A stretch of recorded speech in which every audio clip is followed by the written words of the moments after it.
वो 3 शब्द क्या सोनिया को अपना हमसफर बना पाया प्रदीप। दिवाली की उस रात कुछ ऐसा हुआ कि जितना शोर घर के बाहर मच रहा था उतना ही शोर मेरे मन में भी मच रहा था। मुझे आज खुद पर यकीन नहीं हो रहा था। क्या मैं वही प्रदीप हूँ जो कल था? कल तक सब ठीक था, फिर आज क्यों मुझे कुछ भी अच्छा नहीं लग रहा था? आज मैं अपनी ही नजरों में गुनहगार हो गया था।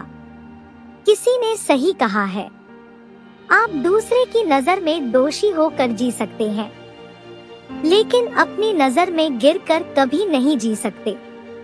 मुझे आज भी सोनिया से उतना ही प्यार था जितना कल था, लेकिन मैंने फिर भी उसका दिल तोड़ दिया। मैं आज बहुत बड़ी कश्मकश में गुजर रहा हूँ। मुझे समझ नहीं आ रहा है कि मैं क्या करूँ। मैं गलत नहीं हूँ, फिर भी खुद को गुनहगार मान रहा हूँ। क्या दिल सचमुच दिमाग पर इतना हावी हो जाता है? प्यार की शुरुआत जितनी खूबसूरत होती है, उसका अंत उतना ही डरावना होता है। मैं सोनिया से 2 साल पहले मिला था।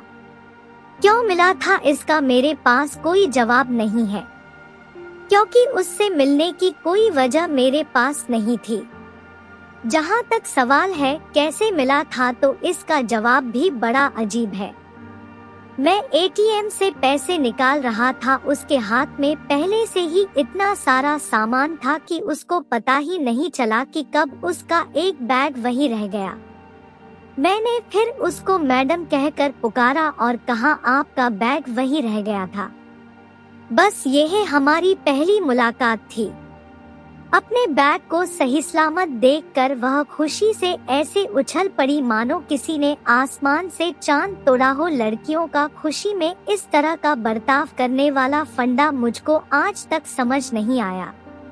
उसकी मधुर आवाज में धन्यवाद बोला, बदले में मैंने कहा धन्यवाद की कोई बात नहीं। सोनिया बोली आपका नाम? मैंने भी थोड़ी शराफत के साथ अपना नाम बता दिया। जी प्रदीप, मेरा नाम सोनिया है। मुझसे से हाथ मिलाते हुए कहा भैया सुभाष चौक चलोगे? मैंने आश्चर्य से उसकी तरफ देखा। यह सवाल उसने मुझसे नहीं बल्कि साथ खड़े ऑटो वाले से किया था। ऑटो वाले ने कहा नहीं मैडम जी, मैं तो यहाँ एक सवारी को लेकर आया हूँ। यहाँ उनका 5 मिनट का काम है, मैं उन्हीं को लेकर वापस जाऊंगा। ओ मायूसी से सोनिया ने भरी, प्रदीप जी दरअसल मैं भी सुभाष चौक ही जा रहा हूँ, लेकिन मुझे थोड़ा आगे जाना है। अगर आप कहें तो मैं आपको वहाँ तक छोड़ सकता हूँ। मैंने सोनिया की तरफ देखते हुए कहा। उसका जवाब हाँ में था। यह उसकी जबान से पहले उसकी आंखों ने कह दिया था। मैंने उसका बैग कार में रखा और उसके लिए कार का दरवाजा खोला। रास्ते में हमने एक दूसरे से काफी बातचीत की। क्या आप यही दिल्ली से हैं? मैंने सोनिया से पूछा नहीं, यहाँ तो मैं अपने चाचा जी के घर आई हूँ। उनकी बेटी यानी मेरी दीदी की शादी है, इसलिए आज मैं शॉपिंग के लिए आई थी। सोनिया ने मुस्कान के साथ कहा प्रदीप, दिल्ली जैसे शहर में अकेले शॉपिंग करना, जबकि आप दिल्ली की भी नहीं है। मैंने आश्चर्य से पूछा अरे नहीं नहीं, दिल्ली मेरे लिए बिल्कुल भी नया शहर नहीं है। मैं दिल्ली कई बार आ चुकी हूँ। मेरी स्कूल की छुट्टियों से लेकर कॉलेज की छुट्टियां यही बीती है, इसलिए न दिल्ली मेरे लिए नई है और न मैं दिल्ली के लिए। मैंने और सोनिया ने कार में बहुत सारी बातें की। वैसे मेरे से ज्यादा उसने बातें की, बोलना भी उसकी हॉबी में शामिल है। यह उसके बिना बताए ही मुझे पता चल गया था। उसके साथ बात करते करते पता ही नहीं चला कि कब सुभाष चौक आ गया। Thank you so much, Sonia ने बड़े प्यार से कहा। प्लीज यार, मैंने कोई बड़ा काम नहीं किया है। मैं यहाँ तक तो आ ही रहा था, तो सोचा आप भी वहाँ तक जा रही है तो क्यों न लिफ्ट दे दूं। और आपके साथ तो बात करते हुए रास्ते का पता ही नहीं चला कि कब सुभाष चौक आ गया। मैंने उसकी तरफ देखते हुए कहा, चलिए मुझे भी दिल्ली में एक दोस्त से मिलना है। सोनिया ने कहा, अच्छा अगर हम अब दोस्त बन ही गए हैं तो मेरी अपनी इस नई दोस्त से कब और कैसे बात हो पाएगी? मैंने सोनिया की तरफ देखते हुए पूछा। वह कुछ देर के लिए शांत हो गई।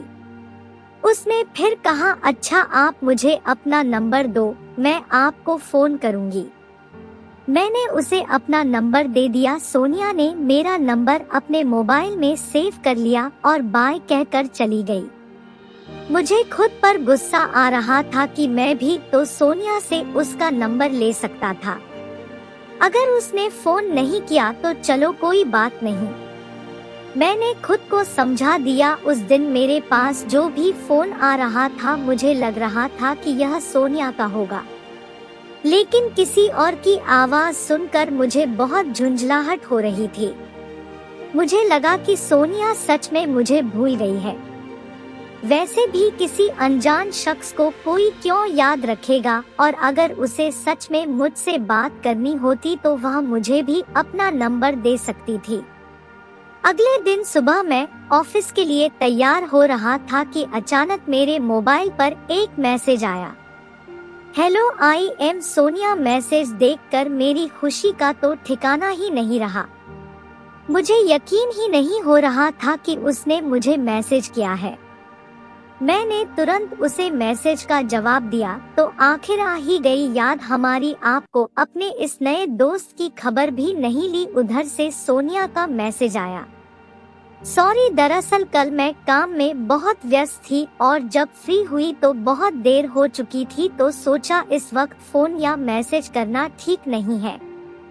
मैंने सोनिया को मैसेज किया, दोस्तों से कभी भी बात की जा सकती है। सोनिया का जवाब आया, ओह अब याद रहेगा।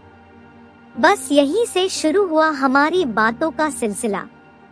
जहां मुझे अभी कुछ देर पहले तक लगता था कि अब शायद ही उससे दोबारा मिलना होगा, लेकिन कभी कभी जो आप सोचते हैं उससे थोड़ा अलग होता है। सोनिया की बड़ी बहन की शादी मेरे ही ऑफिस के दोस्त से थी।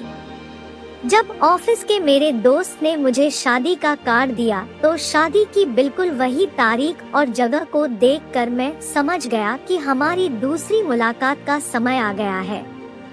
पहले तो शायद मैं शादी में न भी जाता, लेकिन अब सिर्फ और सिर्फ सोनिया से दोबारा मिलने के लिए जा रहा था। मैंने झट से उसे मैसेज किया, मैं भी तुम्हारी दीदी की शादी में आ रहा हूँ। सोनिया का जवाब में मैसेज आया, लेकिन प्रदीप मैंने तो तुम्हें बुलाया ही नहीं। उसका मैसेज देखकर मुझे बहुत हंसी आई। मैंने मजाक करते हुए लिखा, तो उसका जवाब आया, तो क्या मतलब तुम बिना बुलाए आओगे? किसी ने पूछ लिया तो मुझे बड़ी हंसी आई। मैंने अपनी हंसी रोकते हुए उसे फोन किया और पूछा, मैडम जी यह दिल्ली है दिल वालों की। यह कहकर मैं हंस दिया, लेकिन मेरी हंसी को उसकी हंसी का साथ नहीं मिला, तो मैंने सोचा अब राज पर से पर्दा हटा देना चाहिए। मैंने कहा, अरे बाबा डरो मत, मैं बिना बुलाए नहीं आ रहा हूँ, बाकायदा मुझे पत्र मिला है आने का। ओ कहकर सोनिया ने गहरी सांस ली।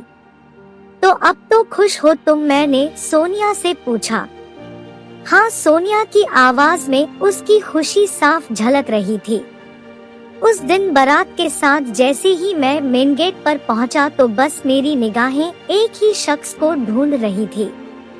वहां पर बहुत सारे लोग मौजूद थे, लेकिन सोनिया नहीं थी। काफी देर तक जब इधर उधर देखने के बाद भी मुझे सोनिया नहीं दिखाई दी तो मैंने उसके मोबाइल पर कॉल की। कहाँ हो तुम? मैं कब से तुमको इधर उधर ढूंढ रहा हूँ, मैंने बेचैनी से पूछा। पर क्यों? उसने चिढ़ाते हुए कहा।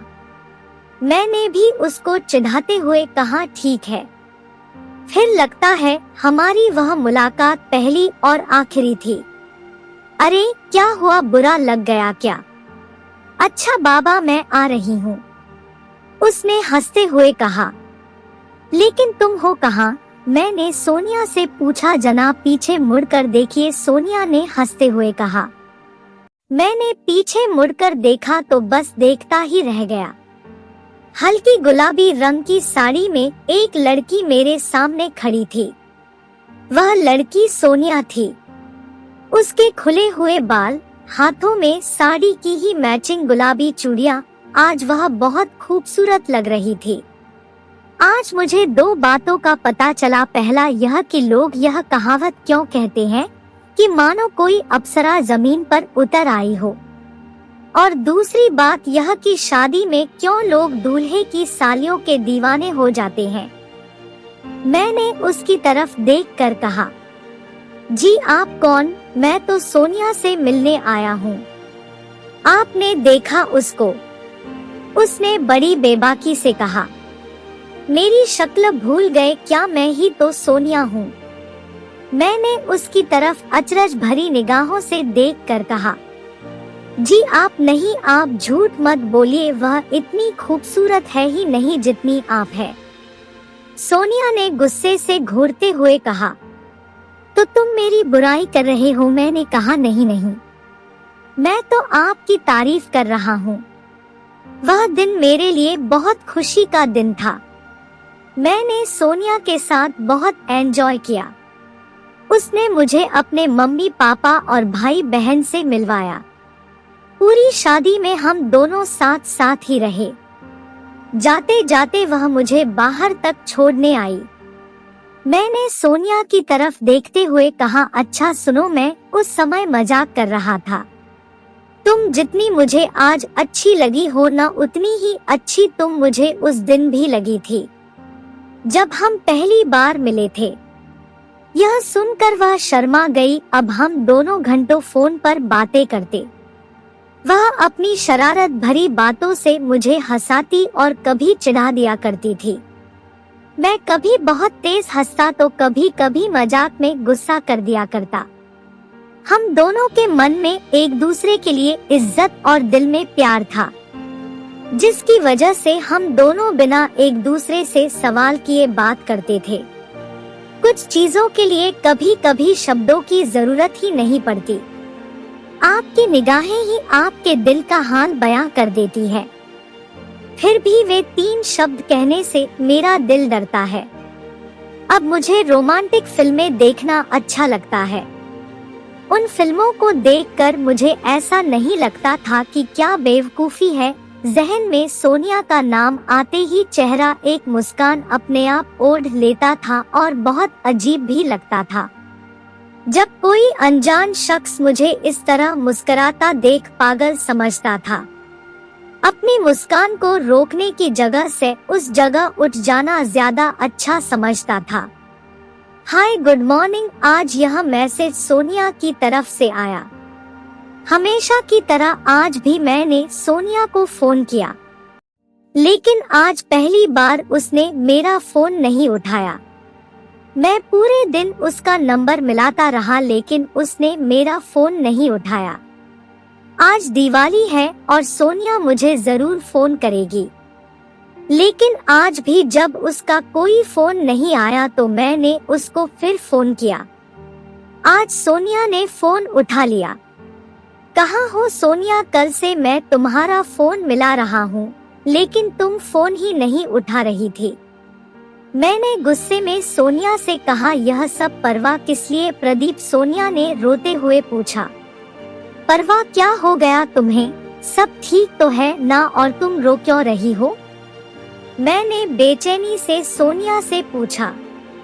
प्लीज प्रदीप, मुझे मेरे हाल पर छोड़ दो। हापुड़ मेरी शादी की बात चल रही थी, इसलिए बुलाया गया था, लेकिन तुम्हें तो कोई फर्क नहीं पड़ता। तुम्हें तब भी कोई फर्क नहीं पड़ा था जब मैं उस दिन रेस्तरां में तुम्हें घर वापस आने की बात कहने आई थी।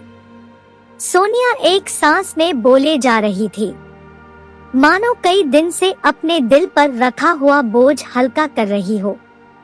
तुम्हारे लिए मैं कभी कुछ थी ही नहीं प्रदीप। शायद यह सब बोलने का कोई हक नहीं है मुझे, और न ही कोई फायदा। शायद अब हम कभी नहीं मिल पाएंगे। अलविदा। यह कहकर सोनिया ने फोन रख दिया। मैं एकटक फोन को देखे जा रहा था। जो सोनिया हमेशा खिलखिलाती रहती थी, आज वही फूट फूट कर रो रही थी। इसलिए आज मैं खुद को गुनाहगार मान रहा था। लेकिन अब मैंने फैसला कर लिया था कि मैं अपनी सोनिया को और नहीं रुलाऊंगा। मैं जान चुका हूँ कि सोनिया भी मुझे उतना ही प्यार करती है जितना कि मैं उसे करता हूँ। मैंने फैसला कर लिया कि मैं कल सुबह ही ट्रेन से हापुड़ जाऊंगा। आज की यह रात बस किसी तरह सुबह के इंतजार में गुजर जाए। मैंने अगली सुबह हापुड़ की ट्रेन पकड़ी। 10 घंटे का यह सफर मेरे लिए मेरे जीवन के सबसे मुश्किल पल थे। मैं नहीं जानता था कि सोनिया मुझे देखकर क्या कहेगी, कैसा महसूस करेगी। इंतजार की घड़ियां खत्म हुई। मैंने जैसे ही सोनिया के घर पहुंचकर उसके घर के दरवाजे की घंटी बजाई तो सोनिया ने ही दरवाजा खोला। सोनिया मुझे देखकर चौंक गई।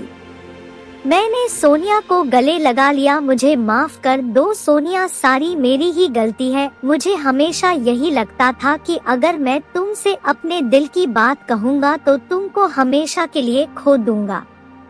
मैं भूल गया था कि मैं कहकर नहीं बल्कि खामोश रहकर तुम्हें खो दूंगा।